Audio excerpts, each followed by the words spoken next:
Indécision en langage des oiseaux. Ce petit article m'est venu ce matin en pensant aux personnes qui parlent souvent de leur indécision face à toutes les choses du quotidien, en particulier lorsque cela les concerne en premier chef. Et cela les bloque souvent sur des durées assez longues, ce qu'elles regrettent et ce qui leur fait perdre leur enthousiasme. J'ai juste envie d'expliquer une chose sur ce mot, au travers du langage des oiseaux et de l'hermétique de ces lettres, pour montrer qu'en fait, cette décision que nous pensons ne pas être capables de prendre, nous l'avons inconsciemment en nous. Il ne s'agit donc pas de la faire apparaître dans nos pensées, mais de la manifester dans notre réalité, car elle est déjà en nous, sans que nous osions l'exprimer. Le préfixe un en hermétique. Tout d'abord, même si ce préfixe s'entend un UN et qu'il s'écrit IN, il ne signifie pas un UN, contrairement à ce qui est souvent avancé par les amateurs de langage des oiseaux. Pourquoi ? Tout simplement parce que la présence du I a son importance et une importance de taille. En effet, le I de 1 IN et de 1 IM dans imparfait, imprévisible, etc. par exemple, nous parle de l'inconscient, cette partie invisible et impalpable en nous qui nous gouverne à plus de 90%, ce qui est actuellement confirmé par la science. Cet inconscient I incarne N et, ce faisant, le 1IN nous parle d'une autre réalité que celle de notre conscient, j'ai nommé notre réalité inconsciente. Pour rappel, et de façon schématique, nous vivons en alternance entre le jour conscient et la nuit inconscient. La nuit prépare le jour et le jour prépare la nuit.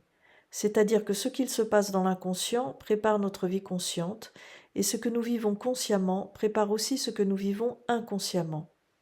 En bref, nous passons nos journées à manifester ce qui est dans notre inconscient, dans notre conscient, et nous puisons dans ce grand vivier de l'inconscient sans même nous en rendre compte.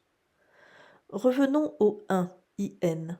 Ce qui est 1 est donc à l'intérieur de nous, et ce qui est en nous est notre part inconsciente, ce lieu où tout se crée et à partir duquel nous pouvons tout manifester, à partir de l'instant où nous rendons notre décision effective.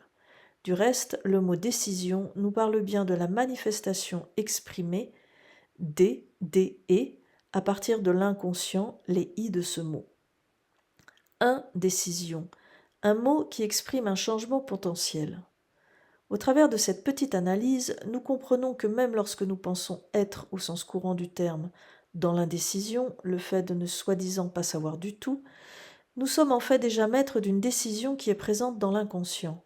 Mais nous refusons, pour une raison ou une autre, qui traduit une peur, de la laisser se manifester, advenir dans notre réalité consciente. Nous tergiversons, mot dans lequel le ter exprime la présence du 3, ce même inconscient, le non manifesté donc, dans lequel nous restons bloqués. Nous tergiversons et, par là même, en refusant une possibilité, nous bloquons les choses. Nous gardons notre décision à l'intérieur de nous, dans notre si je puis dire. En refusant de laisser la décision se manifester alors qu'elle existe déjà, nous empêchons le flux de la vie de circuler. Et non seulement nous le freinons, mais en plus nous l'empêchons de s'exprimer alors que la décision est déjà là, double blocage, et ceci peut durer des années. La décision est déjà en nous. C'est sur ce point précis que je tiens à insister ici. Quand il y a indécision, en fait, la décision est déjà là, en nous.